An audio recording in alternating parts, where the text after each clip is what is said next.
Hi, I'm your host Vasco Duarte. Welcome to the Scrum Master Toolbox podcast, where we share tips and tricks from Scrum Masters around the world. Every day, we bring you inspiring answers to important questions that all Scrum Masters face day after day. Hello everybody, welcome to our Team Tuesday this week with Mark Metze. Hi Mark, welcome back to the show. Thanks, Vasco. So, Mark, on Tuesdays, we talk about teams that self-destruct, of course, but we always talk about a book that potentially was the most influential book in your career as a Scrum Master. What was that book, Mark? So I'm going to throw you a little bit of a curveball. It's not a book, but it's a white paper.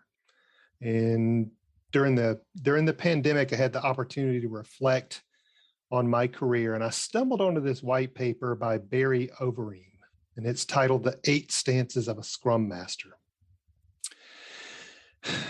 And we discussed yesterday on Monday that I was a development manager, and I considered a Scrum Master role as just part of my duties as a manager. And in smaller companies, you have to wear lots of hats, right? And that's just a given. But when I read Barry's white paper, it really very succinctly showed me the depth of the Scrum Master position. And really, it made me confront and look in the mirror and see how inadequate that my best intentions were of fulfilling the role of Scrum Master as a manager were. And it sounds maybe trite or maybe over-exaggerating, but I truly did feel enlightened after reading that white paper. And I understood that coaching, teaching, mentoring, those are distinct things. And many of the times I was teaching when I thought I was coaching, or I thought I was mentoring, and I really wasn't helping teams to become self-managing or self-organizing. So that white paper by Barry really, truly was a stick in the sand. That was the catalyst for my transition to a Scrum Master. Yeah, absolutely. And we'll put the link on the show notes. Barry has been a guest here on the podcast before as well. Definitely worth a read. Absolutely. Can you give us a highlight of what was the most insightful of the 8 stances that Barry describes in that white paper? So I mentioned before, just talking about the difference between a coach, a teacher, and a mentor. Obviously, a servant leader is one that's very essential to a Scrum Master, but one that really hit home to me was manager. And when I saw that, when I first read manager, I was like, I'm already a manager and it's not working so good.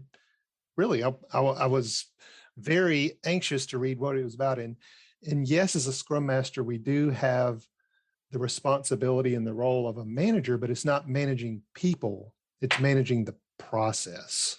And that was another big eye-opening component of his white paper to me.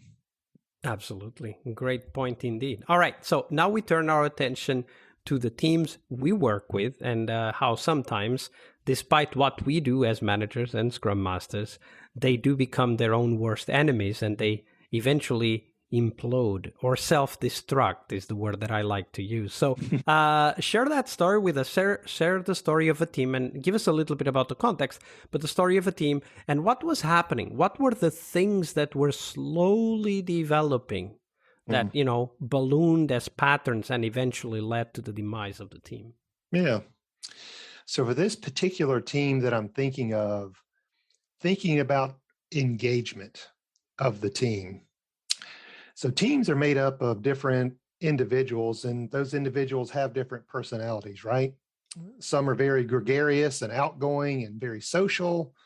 Some are more shy and reserved and just would rather sit in the background and would rather do work. But as Scrum Masters, we're called to build a cohesive team, because if you have a team that works well together, is high performing, you're very much stacking the odds in your favor that team is going to outperform any individual one person, right?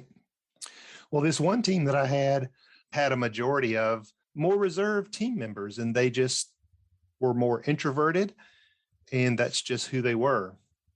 And so I had a one-on-one session with one of the team members that was one of the non-shy team members. And they gave me a lot of information because they were very outgoing. And they said that, it really caused them a lot of anxiety because the team simply isn't talking. They're great. They're great developers, technically have a high aptitude, but we're just not getting that engagement from everyone. So I decided to go through a session of creating working agreements because the team didn't have any working agreements. And when we went through that, this topic came up of how do we drive engagement? And what was interesting was the team members that were more reserved, they never realized the effect that they were having. They were just heads down doing work because that's just who they were and how they had always operated. I was super proud of this team because of two agreements in particular that I can't take any credit for it. They came up with it themselves. And the first one was, don't be afraid to speak up. Now, Vasco, if you don't get that, we need to have a talk. That's pretty self-explanatory, right? But the second was really fascinating. The second that they came up with was trust, but understand that everyone is responsible for completing the sprint. And I had to needle a little bit to come up with, how did you come up with this working agreement? They were very insightful because they said some team members just were hesitant to ask for help. And I've been there. I was a former developer. I've worked until 5, 6 o'clock in the morning because I just didn't want to ask for help. And you get so far down in the weeds that you can't see the forest for the trees. And I know that's an overused metaphor, but I can't think of a more perfect one. As engineers, you get so enthralled with the technical aspects of what you're working on that you just totally lose track of time. And so what they challenged each other to do is to look at the team. And if someone can't see that for themselves, somebody in the team should speak up and say, Jim, hey, I see you struggling. End of our sprint's coming up in 3 days. How can I help you? What do you need help with? Where can I help us to drag this over the line? And so as a Scrum Master, my superpowers or my spidey sense, whatever you say, I mean, it's off the charts. It's like, bravo, you're off the rails. Self-managing team, because it's working in a waterfall type format. You've got a project manager, right? And the project manager is the one that's making all the decisions. And so developers are just working as hard as they can. And I'm just going to keep working until the project manager tells me they're going to assign someone to help me. And that's not, as a Scrum Master and an Agile, that's not the way that we want to operate. We want to work together as a team, not have a person give orders to the team. And especially as a team, even when the majority of the team members are introverted and they would rather not speak with each other. And I think that it's a great example what you shared, that, by having that working agreements session, you were able to get the team to reflect on their own behavior. And I think here is the key, right? Because you can't tell them what to do. It won't stick. But if they tell themselves, then it sticks. Exactly. Absolutely. Great story. Thank you for sharing that with us, Mark. Yeah, thanks, Vasco.